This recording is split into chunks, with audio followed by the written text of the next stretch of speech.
Alam mo kapatid, magbabasa muna ako ng isang istorya sa'yo sa 9:1 ng Juan.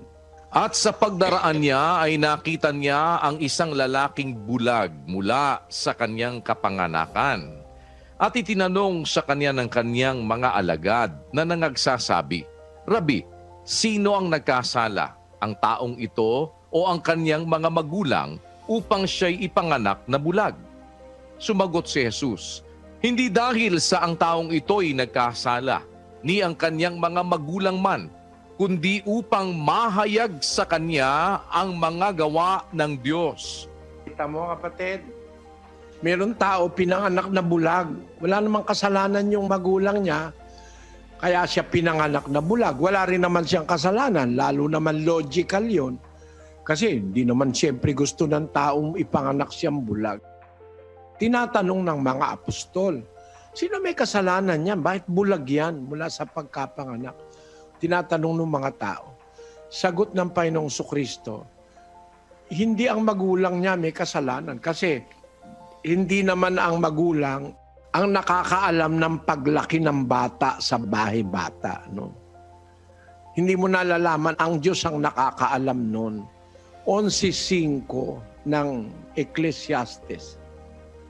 Kung paanong hindi mo nalalaman kung ano ang daan ng hangin o kung paano mang lumalaki ang mga buto sa bahay bata ng buntis, gayon hindi mo nalalaman ang gawa ng Diyos na gumagawa sa lahat.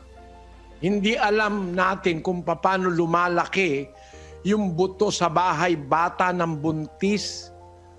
Gayon hindi mo nalalaman ang gawa ng Diyos. Hindi naman alam ng tao kung ano ba mangyayari doon sa kanyang nasa loob ng kanyang tiyan. Kaya hindi kasalanan ng magulang noon. Ang sinasabi ko noon. Ngayon kasi meron ng paraan ng siyensya para malaman mo kung anong nasa loob. Bata ba, kung ano ba. No? Noong panahon na yon, hindi nalalaman ng tao yon. Kaya ang babae, buntis, manganganak, makikita na lang niya. Ang anak niya, gusto niya lalaki, ang makikita niya, babae kung minsan. Ang Diyos ang nagtatakda na maging babae, maging lalaki ang anak ng isang tao. O kung meron man siyang physical defect o mental defect, ang nakakaalam nun ang Diyos. Minsan, meron din tayong papel, mga kapatid. Yung ating recklessness, yung pagiging hindi natin maingat, maaaring makaapekto sa bata. Doon sa bahay bata ng isang ina, ang nakakaalam ng mga pangyayari doon ang Diyos. Hindi natin alam kung yung anak na ipapanganak mo, bulag. Kagaya nung nakita na sa panahon ng Panginoon Kristo. Sabi ni Kristo, hindi ang magulang niya may kasalanan, kaya bulag yan. O yun mang ipinanganak na bulag, lalo namang walang kasalanan yon. Kundi kaya naging bulag yan para mahayag sa kanya ang gawa ng Diyos. At yun nga, pinadilat ni Kristo. Dahil dun sa bulag na yon, naipakita ni Kristo na ang bulag napapadilat ng kapangyarihang daladala ni Kristo. Sumampalataya yung bulag, sumampalataya yung mga magulang niya, at yung mga taong nakakita. Naging dahilan yon para sila maging makadiyos. Ngayon, maaaring yung anak mong autistic o may autism, maging dahilan para maging makadiyos ka, kapatid. Alam mo kung bakit?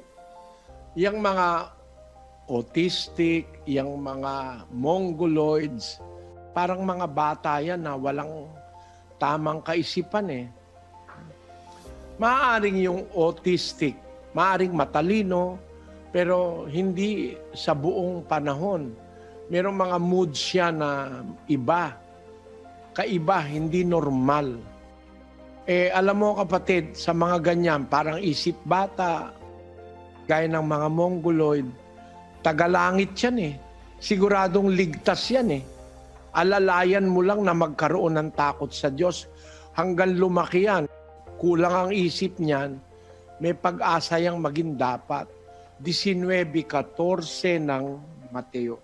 Datapwat sinabi ni Jesus, pabayaan ninyo ang maliliit na bata at huwag ninyong pagbawalan silang magsilapit sa akin, sapagkat sa mga ganito ang kaharian ng langit. Para pala sa mga bata ang kaharian ng langit. At hindi lang sa mga bata, 18:13 naman ng Mateo rin. At sinabi, katotohanang sinasabi ko sa inyo, malibang kayo'y magsipanumbalik at maging tulad sa maliliit na bata, sa anumang paraan ay hindi kayo magsisipasok sa kaharian ng langit. Ang mga adult pala, kagaya natin, dapat tumutulad tayo sa bata para makapasok sa langit. Bakit? May magandang quality ang mga bata eh. Hindi nagtatanim ng galit. Kahit mag-away ngayon, mamaya magkabati na sila. No? Ang mga bata, walang masamang kaisipan na magnakaw o magplano ng pagnanakaw o pang-hold up sa bangko. Ang mga bata, ganun. Kaya sabi ni Kristo, sa ganung sentido, dapat tayong magsitulad sa mga bata. Walang masamang isipin, walang masamang plano o balakin sa buhay. Yun ang sinabi niya sa mga taga-Roma.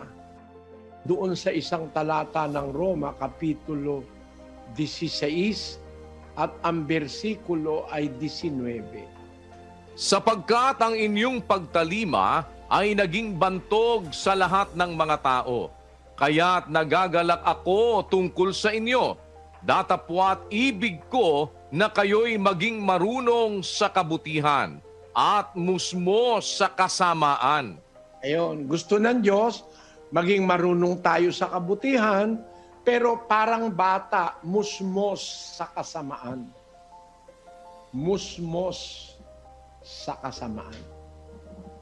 Ganyan po ang magiging dapat sa Diyos. Parang bata sa kasamaan. Hindi siya eksperto sa kasamaan.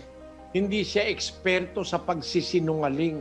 Ang makakapasok sa langit, musmos sa kasamaan. Ibig sabihin, walang malay sa kasamaan. Kaya kung anak mo, kapatid, autistic, no? Meron niyang passes papunta sa langit. At yung mga mongoloid, huwag kayong malungkot. Pagbutihin nyo, mga kapatid, ibig sabihin, meron na kayong isa sa pamilyang kandidato sa kaligtasan.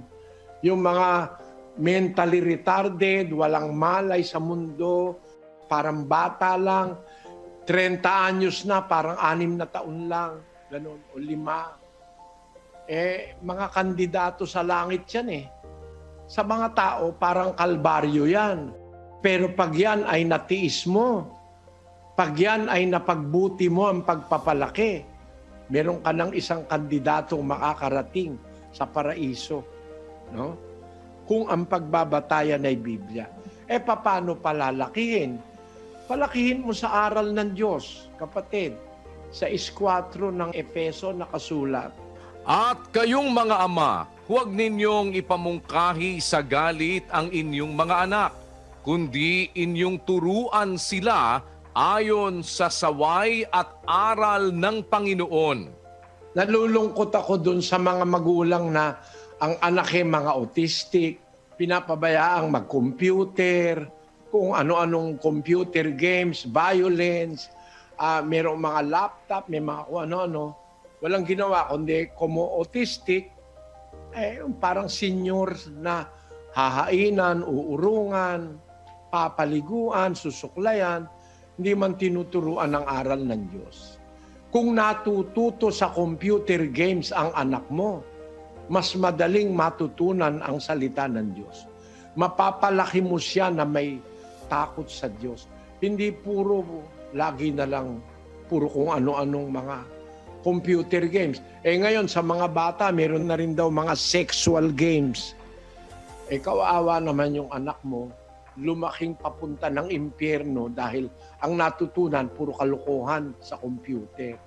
Sana i-introduce nyo sa inyong mga anak na mongoloid, mga autistic, ang makaalam ng salita ng Diyos.